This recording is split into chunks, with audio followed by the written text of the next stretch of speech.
Assalamualaikum warahmatullahi wabarakatuh. Selamat siang kepada seluruh peserta konferen internasional yang ada di ruangan ini.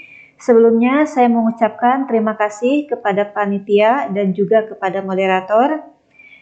Pada presentasi ini saya akan menggunakan bahasa Indonesia supaya memudahkan bagi saya pribadi untuk menyampaikannya, dan mudah-mudahan kepada Bapak Ibu peserta konferen ini juga bisa lebih mudah memahami apa yang saya sampaikan.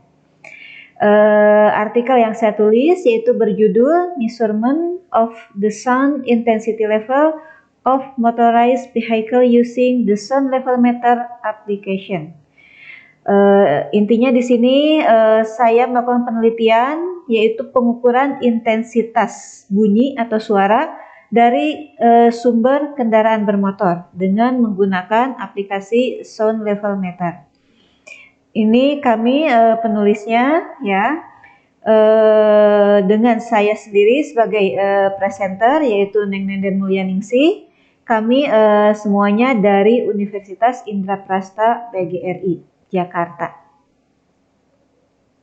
Oke, yang melatar belakangi penelitian ini yaitu kita tahu bahwa dalam aktivitas sehari-hari kita tidak akan pernah lepas dari yang namanya sumber bunyi.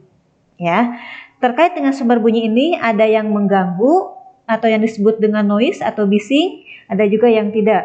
Nah, jika noise yang mengganggu tersebut terus-menerus, maka akan berakibat terganggunya alat indera pendengaran kita. Nah, salah satu contoh dari sumber bunyi yaitu dari kendaraan bermotor. Berdasarkan data menunjukkan bahwa produksi kendaraan bermotor di Indonesia ya khususnya dari tahun ke tahun itu terus meningkat. Nah, kita sehari-harinya yang melakukan aktivitas di luar rumah, kemudian menggunakan kendaraan umum, bisa jadi dalam satu kali perjalanan menuju suatu tempat itu menggunakan lebih dari satu jenis kendaraan. Misalnya dari rumah menggunakan angkot. Kemudian angkot hanya sampai titik tertentu, bisa disambung dengan menggunakan suatu bis atau Transjakarta. Ini contoh kasus di Jakarta ya. Kemudian bisa juga nyambung lagi menggunakan komuter lain atau kereta ya. Atau bisa juga untuk menjangkau gang-gang yang sempit yang tidak bisa dijangkau oleh mobil, biasanya menggunakan moda transportasi ojek ya, atau yang disebut di sini ojek online.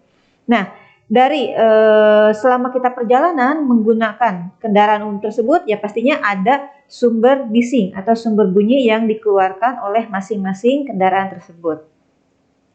Oleh karena itu, ya, di sini saya melakukan penelitian bersama teman-teman yaitu melakukan pengukuran intensitas bunyi dari keempat jenis sumber kendaraan darat tersebut yang tadi saya sampaikan pada slide sebelumnya.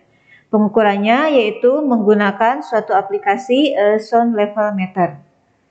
Tujuannya penelitian ini dilakukan yaitu dengan harapan jika kita sudah mengetahui nilai intensitas bunyi tersebut, kita punya gambaran apakah intensitas yang kita terima setiap harinya itu berada di atas nilai ambang batas ataukah masih relatif aman.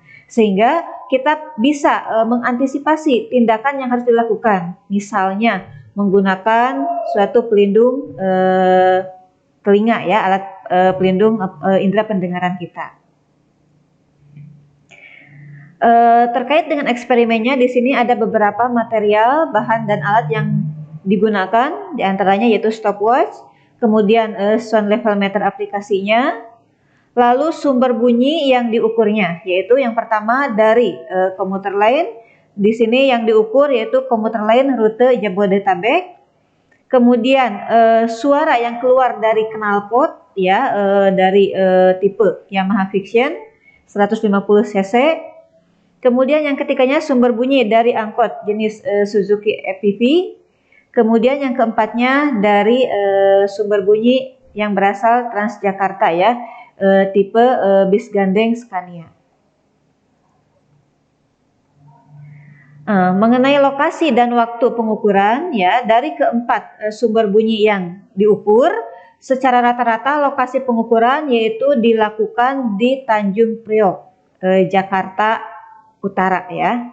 Kemudian terkait dengan tanggal dan waktunya, pengukuran dilakukan pada bulan Desember tahun 2020 kemarin ya. Dengan waktu pengukuran di sini ya pada jam berangkat kerja, jam pulang kerja, dan jam istirahat. Dengan kondisi cuaca saat itu semuanya pada kondisi yang cerah. Nah, untuk data analisis dan analisis statistiknya, yaitu dari sumber bunyi yang dikeluarkan oleh 4 jenis kendaraan tadi yang diukur dengan sound level meter ini diukur masing-masing pada jarak 50 cm. Dan ini pengukuran dilakukan secara bertahap ya. Mulai dari 5 detik pertama, kemudian 10 detik berikutnya, 15 detik, dan seterusnya secara kelipatan 5 sampai ke 30 detik pengukuran. Nah, terkait dengan analisis statistiknya, di sini dibandingkan, untuk membandingkan maksudnya menggunakan analisis uji T bebas, yaitu membandingkan nilai yang diperoleh dari satu jenis kendaraan dengan jenis kendaraan lainnya, dengan menggunakan Microsoft Excel 10. Dan untuk nilai P kurang dari 0,05 itu dianggap mempunyai perbedaan yang signifikan. Mengenai hasilnya, nah, di sini saya sajikan untuk data hubungan antara intensitas bunyi dalam satuan desibel dengan waktu dalam satuan second. Nah, dari keempat jenis kendaraan yang diukur bunyinya tampak seperti pada gambar ini. Misalkan ini yang warna biru dari komuter lain, kemudian yang warna grey ini abu-abu itu dari angkot, dan seterusnya ya, ini motor dan dari Transjakarta. Kalau kita perhatikan berdasarkan grafik yang tersaji ini, ternyata secara keseluruhan nilainya ini masih berfluktuasi. Jadi tidak ada trennya yang kecenderungan entah itu naik ataukah turun. Rata-rata ya di sini masih naik turun semuanya. Hal ini terjadi karena jalanan pada saat dilakukan pengukuran itu tidak kosong. Jadi yang diukur bukan hanya misalkan mengukur komuter lain saja. Nah, di sekitarnya tentu saja ada kendaraan yang lain. Jadi inilah yang menyebabkan nilai tersebut fluktuasi juga karena ada noise dari sumber yang lainnya juga.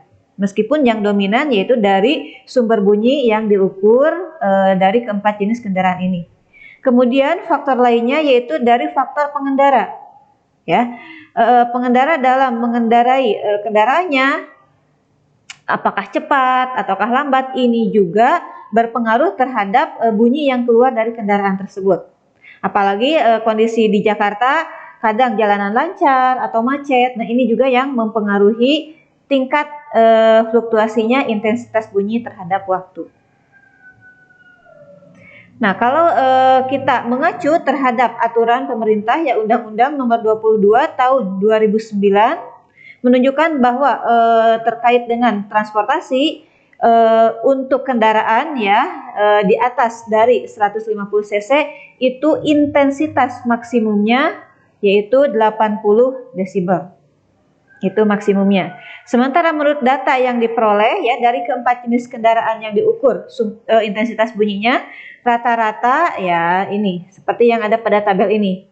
Paling tinggi juga ini 67. Jadi secara keseluruhan semuanya masih di bawah 80 desibel. Meskipun di atas 60 ini kategorinya sudah kuat, akan tetapi masih di bawah nilai ambang batas.